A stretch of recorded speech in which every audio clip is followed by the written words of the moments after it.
ভাই আমরা এখানে ইনচাপ ভিত্তিক বন্টন করতেছে। মেম্বারেরা চেয়ারম্যানেরা বিগত দিনে এই 10 সারি স্লিপগুলো বিক্রি করতো। আমরা এবার কোনো দলীয় লোক কোনো স্লিপ নেয় নাই, মেম্বারের দ্বারা এটা বন্টন করা হয়েছে। কিন্তু মেম্বাররা নিজের পকেটে রাখিয়া 500 কোটি মেম্বারের বরাদ্দ, প্রায় 100 কোটি স্লিপ দিচ্ছে 400 পকেটে। কালকে আমাদের ওয়ার্ডের যে মহিলা মেম্বার আছে তাকেও আমি বলছিলাম, আমি গরিব দুঃখী অসহায় লোক আসছিল 3-4 জনকে, আমি 3-4 জন নিয়ে আসি বলছিলাম ভাই স্লিপ দেন, বলছিল যে স্লিপ নাই। কিন্তু আজকে সেই মহিলা মেম্বার যখন দেখলো যে স্লিপ বিক্রি করতে পারতেছে না, আজকে সবাইকে ডাকি নিয়ে আসি মনে করে যে স্লিপ দিতেছে। অথচ মহিলা মেম্বারের 3 নম্বর ওয়ার্ড কালকে তাদের চাউল দেওয়া হয়েছে।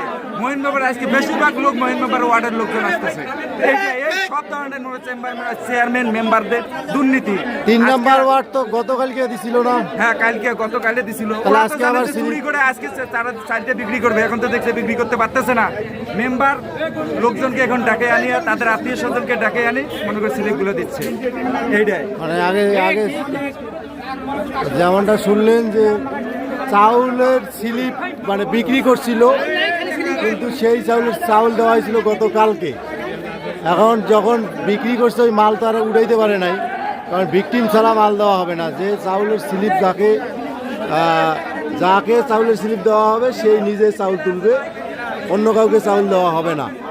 এই কারণে দেখা গেছে যে মেম্বার যে স্লিপগুলো বিক্রি করছে এই স্লিপগুলো এখন ফেরত আসছে। এই স্লিপগুলো এখন তারা আবার গরিবদের মাঝে দিতেছে বা আত্মীয় স্বজনদের মাঝে দিতেছে, দিয়ে এসে চাউল তুলে নিয়ে যেতেছে। এটাই হলো মেইন কথা।